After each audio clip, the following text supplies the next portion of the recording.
Alexa, play Spotify.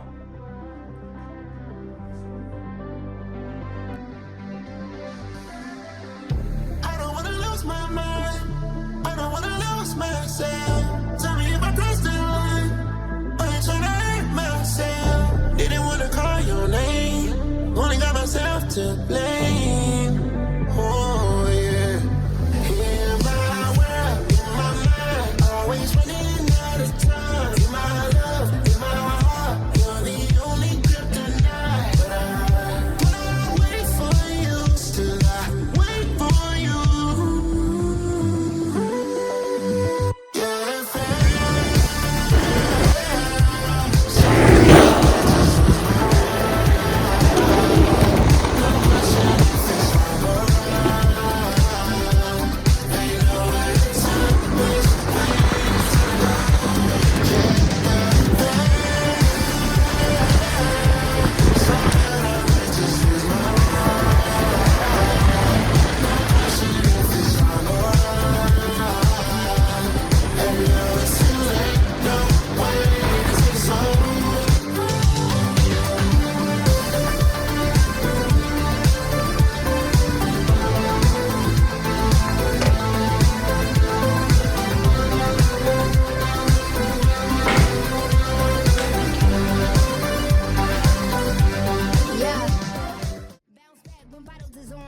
pushing a new pen, rewriting a story. Hello to my old ways, goodbye to the nosebleeds. You fighting to stay here, you probably the OD. Ain't finna pop for no reason.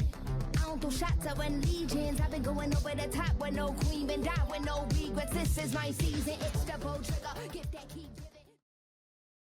Hi, my name is Liam Jones, and on the 16th of April 2008, I was born for this industry. When I was younger, I would want to take apart anything I could get my hands on. Old 3D printers, Nerf guns, getting my hands on motors, materials, any ideas that I could come up with my tiny brain, nothing stopped me making it. And throughout all of my life, there is evidence everywhere that I was born to be an engineer. But now jumping forwards to today, my time goes to school, nearing the final years of my high school.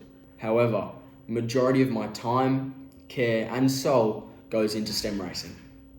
This has been the case since 2022. Now, with the little time I have access to, some of the projects that I've recently been working on is building my own electromagnet, designing and manufacturing my own RC plane, and then also my recent project of building my own AI interface to enhance my workflows around whether it's here in the workshop or at my home. The opportunities are endless. And you must be wondering, what am I rambling on about? Well, just as I like to do in engineering and the things I do, projects and hobbies, I like to deconstruct things before going in and having an attempt at them. So to begin deconstructing this question, I'd like to tell you what I think of when I say, or you say, engineering. I see the word engineering as a cover to something much deeper and much more meaningful. Besides describing engineering as something that I believe is a part of me and who I am, for me, engineering personally, it's the feeling of bringing your imagination to reality, or bringing something that doesn't exist and reality and mashing them all together to make something awesome. It could be using your hands to create something new, or it could be using the tools and machinery and equipment to create such things. Things that no one else could even think of, only you. But there's good parts and there's bad parts to engineering. And if you tell me that there is no bad parts in engineering and you've never experienced one, you're lying to yourself. Partnered along with the good moments when you see everything come together and you really start to see your design come to reality, there are those bad parts. And those bad parts would be setbacks, problems, when all you want to do is just smash what's in front of you, or just go in the corner and just weep because you feel like you can't do it. But it has its own good parts. In those moments, it teaches you critical thinking, problem solving, and it teaches you how to have a strong mindset towards problems. And these are things that I would love to facilitate with you at Williams Engineering Academy. The feeling of bringing something into reality, it's the best part, but anyone could stop there. My favorite part, personally, it's chasing improvement every single time I make something new. Every time. Whether it's in F1, my hobbies, or any projects that I'm a part of. But on top of that, it's also being able to learn something new, a new skill, and also not be afraid to suck at something. So back to your question. To answer it, What excites me about a career in engineering? Well, it's all of what I just said. It's to continue experiencing, learning, and being a part of a team that would allow me to push my limits on who I am. I know I'll be in a career in engineering. I hope it's with you guys. And I look forward to think of, create, fail, create, and improve. And this is my ideas or anyone else's. Just as long as I'm a part of something and I can push my limits and personally who I am and what I'm good at and do it to help a team. They wanted to catch up, wanted my good riddance. You saw me at rock bottom, you wanted a new winner. I paved the way for him. Take the pain, double it, put it in weight for him. Safe to say, trouble ain't what you was made for. Keeping a ring on, I told him all game on the minute I came on.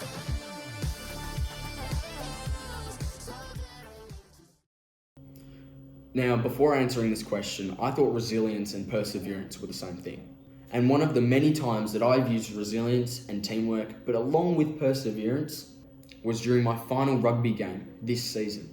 During our final rugby game this season, we were going up another school team. These guys were big, they were strong, and they were not going down without a fight. Now, on my side of things, my 60 kilogram self is looking at the massive 80 and 110 kilo big blokes standing in a line facing us down. I'm thinking, oh crap. And along with my other teammates, I think we could all agree that we were thinking that. Now, the results of the game, we did lose. But that's not the point. The point is, we went into this game thinking we were giving our all. But we kept on making mistake after mistake after mistake. We were getting hit down, down, and down. So, the game starts. We're off to a hard start, and we scored the first try. Everything's good. But then, they score a try. They score a try. Penalties, they score a try. We start to lose ourselves. We start to lose who we are. We've got the beaming sun banging down on our bodies. We're overheating, it's hot, and we got these massive guys running at us. But here's the thing, this is when it all clicked. We then realized that not one of us could just take on their biggest guy, or most of their guys. We needed to use teamwork. We had to tackle them together. Chop low, chop high, down they go. But it wasn't just that. The teamwork spread further than just two people tackling the guy running with the ball. The rest of us then had to set up as a wall. And we had to get there quick. Because if these guys spun off the ball and we weren't there, that's another try for them. So working together, we found a problem and we executed against it. And we solidified our defense strategy. Suddenly, over on the left, there's a gap. With me on the wing, our backline, we start screaming for the ball to come down our end. 3 people away, 2 people away, 1 person away. Now it's my ball. I'm near the edge of the field, so I've only got a small gap to pinpoint it down. So I pace it. I'm rocketing, I'm going, I'm out of there. All of a sudden, their biggest dude comes out of nowhere, grabs me by the top, rips me out. I was defeated. I felt like I had just ran into a brick wall, but that didn't stop me. The first thing I did was said, good tackle, and I got up. As much as I wanted to scream to get me subbed, we didn't have subs, so that wasn't an option. I had to be resilient. And you might be thinking, Liam, that's just one example. Tell me more. That was what it was like all game. And as we came around to the final quarter, there just wasn't enough time, but we started to execute, hit harder, hit stronger. We were resilient the whole time, and they started to wear down, and they thought they had it in the bag. They did. But the point is, we went from being 38-5 by the time the whistle went over 5 minutes, 38-23. And how that happened was that our team and myself, we was resilient the whole time, and we did not let go. If the big guy ran at me, I don't care, I was hitting that. I knew I wouldn't make that tackle. I knew I would just be like a rag doll and he would trip over me, but I'd still stop him. And so I'd do that again and again and again. It doesn't matter how many times it happened, I was perseverant and resilient. I'm pushing a new pen, rewriting the story. Hello to my old ways, goodbye to the nosebleeds. You fighting to stay here, you part of the OD. Ain't finna pop for no reason. I don't throw shots, I run legions. I've been going over the top with no queen, been down with no regrets. This is my season, it's the bow trigger. Get that key driven. Now, a time that I actually pushed my limits way further than what I actually believed I could have done was recently around April during our 2025 Australian STEM Racing Nationals. A bit of context is that we'd obviously just come back from the Saudi Arabian 2024 F1 in Schools World Finals.